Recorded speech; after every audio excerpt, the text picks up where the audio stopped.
You know, it sounds like something I'm going to be saying every week we get a new episode in The Mandalorian, but it's just true. This was an episode to die for. We're going to be today talking about Chapter 14, The Tragedy. Now, this episode was brought to us via director Robert Rodriguez, so one of the things I was expecting was the action to be top tier, and that is definitely one of the highlights of this episode, the action. But there were a bunch of returns, a bunch of debuts, and we're going to be talking about all those in this episode recap. Now we're picking up where we left off. Mando is on his way to the world of Tython. Why? Because that's where he needs to take the child, otherwise known as Grogu now, to reach out with the Force and try to find another Jedi. Upon arrival to the planet and bringing him to the Seeing Stone, he immediately sees another ship come into orbit. What ship is it? None other than the Slave One that is being piloted by Boba Fett. Now, when he comes down to the surface, Boba Fett encounters Mandalorian. Why? Because he wants his armor back, and we get full of references when he's referring to this armor. He even says he's a simple man trying to make his way in the galaxy. Lines made famous by his father in Attack of the Clones way back in 2002 when that movie came out. So to have that moment, to have Boba Fett face to face with the Mandalorian, with Djarin, was absolutely amazing. But he didn't come alone. We found out that Fennec Shand is also with him. If you remember her, she was in chapter 6, chapter 7 from, I think it was chapter 6 from the first season.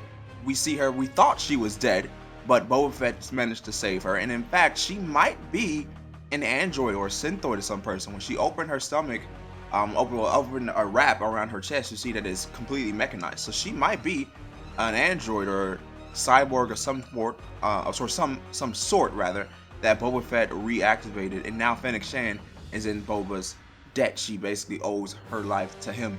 So in a sense, she's like a second hand or servant to Boba Fett now, which is a nice little touch. It's great to see her character back because the actress who plays her, Mando, I think is her name, she is great. She's in so much stuff. Agents of S.H.I.E.L.D. She was the original Mulan. She's a really great actress. So to see her back in Mandalorian, and look like she's going to be back for the rest of the season as well. Great ad as well. But we're going to talk about why she's back for the rest of the season. So let's get back into the moment. Let's get back into this. So they have a little standoff. Boba wants his armor back. They strike a deal. Boba says, if you give me my armor back, I'll be sure to protect you and protect the child. However, Mando's still very resistant to give him the armor because he doesn't believe this man is a true Mandalorian. Because every time he asks him, Boba doesn't have, the straightforward answer of yes. He says, this is what happened, my father gave me that armor, stuff like that. So, moving on, the Empire shows up. Boba and Fennec Shand encounter them and hold them off basically while Mando tries to go get the child. When I tell you Boba is a killing machine, the action sequences, like I said earlier, Robert Rodriguez was the director. The action sequences in this episode were absolutely phenomenal from everybody. The stormtroopers that were pushing up had some cool moments despite, they were on the opposite end of the cool moments. They had the cool things being done to them. Fennec Shand had some phenomenal moments. There was like one moment where you see her like jumping off a cliff backwards while she blasts some stormtroopers. She was like rapid firing headshots left and right. Like, it was so cool, and cannot underestimate how amazing Boba was. He had a staff that he was absolutely destroying helmets with, like rocking stormtroopers with it. It was so phenomenal. And then about halfway through the fight, Boba realizes he's next to the Razor Crest, the ship where his armor is. So he goes to get it. That's when Mando comes back down.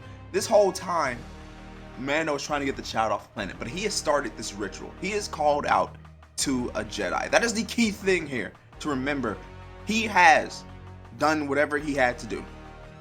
So if a Jedi answers it, I expect the Jedi to show up at the end of this season. Which Jedi? That remains to be seen. But basically, Grogu has done his thing. He has come to Tython and did what he needed to do. There is a Jedi out there. Some people are saying it could be Luke Skywalker. I don't know who it could be. I don't expect it to be Luke Skywalker. But some Jedi knows that Grogu is here.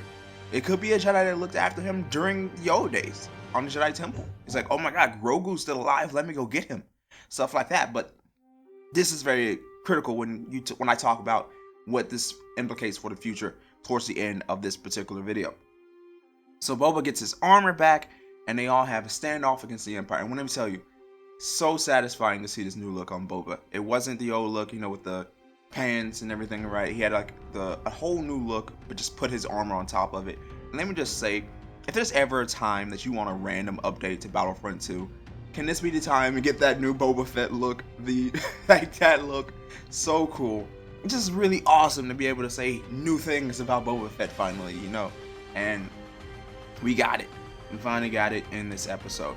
So, here's where the tragedy strikes. This is where the namesake of this episode comes into play. As we know, Moff Gideon put a tracking device on the Razor Crest, and he took this moment as the time to strike.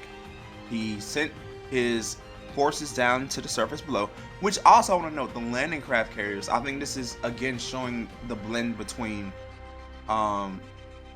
this time period and the new time period. Their landing craft carriers look very similar to the ones that the First Order used in The Force Awakens and etc. in this new era. So I think that was a very subtle hint to show that the technology of the Empire is leading towards technology that you see with the First Order, if you get what I'm saying. So that was a nice little touch, if you ask me, something that could go unnoticed. But the Empire shows up, and Moff Gideon, they're already fighting the Empire this one, but Moff Gideon is in his Imperial light cruiser, and he basically destroys the Razor Crest. So that ship is gone. It is nothing more than a crater in the ground and some leftover ashes. He sends his Dark Troopers down. This is the first time we see them in action. Though they don't actually fight anybody, they do land, take Grogu back to the Imperial light cruiser, leaving Mando to kind of count his bearings and say, okay, what do I got to do next? This is where it gets really interesting. He thinks his deal with Boba is done. He's getting ready to basically set off a different path than Boba. He thinks. Boba informs him, no, my debt isn't done here. The child is not safe, therefore I'm still in your service. And I'm like, my gosh, Boba Fett, the Mandalorian, Djarin, Fennec Shand are forming a team to go get Grogu back. And at the end of this episode, this is very key because we see where these paths are converging now. Mando goes back to Navarro. He goes back to see Cara Dune, who is now a marshal for the Republic. She is now official, so she can't go on these missions like she would have done a few episodes ago or last season. But one of the things Mando needs done is he needs to get the sharpshooter from chapter, I think it's 7 of last season, or chapter 7 maybe, where they raided that ship. I'm sorry if I can't remember the exact chapter, but he wants to go get him to help him locate Moff Gideon's light cruiser. Let me tell you something. When we go to the light cruiser at the end of this episode and we see what's happening with Grogu, he was absolutely destroying a pair of stormtroopers. He was throwing them against the wall. He was force choking them both at the same time.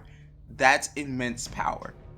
Not many force users have choked two individuals unless they are incredibly strong in the force.